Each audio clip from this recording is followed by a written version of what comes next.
నీతి కథలు ఏనుగులు కుందేలు. ఒక అడవిలో ఏనుగుల గుంపు ఉండేది. ఒక ఏడాది వర్షాలు కురవక అడవిలో నీటి ఎద్దడి వచ్చింది. వాగులు కుంటలు ఎండిపోయాయి. ఏనుగుల గుంపు దాహంతో అల్లాడిపోయింది. నీటిని వెతుక్కుంటూ అడవిని వదిలి బయటకొచ్చాయి. దూరంగా ఇసుకలో వాటికి నీరు ఉన్నట్టు కనిపించింది. సంతోషంతో అక్కడికి పరుగులు పెట్టాయి. తీరా అక్కడికి వెళ్ళేసరికి నీరు లేదు. మళ్ళీ అక్కడి నుంచి చూసేసరికి దూరంగా నీరు కెరటాలు కొడుతున్నట్లు కనిపించింది. మళ్ళీ అక్కడకు పరుగు పెట్టాయి. అక్కడ కూడా నీరు లేకపోవడంతో నీరసించిపోయాయి.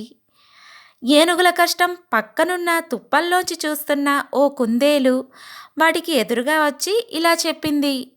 చాలాసేపటి నుంచి మిమ్మల్నే చూస్తున్నాను. నీటి కోసం చాలా కష్టపడుతున్నారు. మీరు ఎండమావిని చూసి నీరు అనుకుంటున్నారు. ఇక్కడికి దగ్గరలో ఒక చెరువు ఉంది. అక్కడికెళ్ళి మీ దాహం తీర్చుకోండి అని సలహా ఇచ్చింది. కుందేలు మాటలు విన్న ఏనుగులకు కోపం వచ్చింది.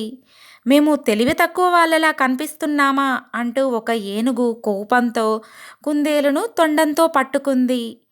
ఎంత వేడుకున్నా వినకుండా దానిని నేలకేసి కొట్టింది. ఆ దెబ్బకు కుందేలు ప్రాణం విడిచింది. నీతి: మూర్ఖులకు హితవు చెప్పినా మంచివాళ్ళకే నష్టం.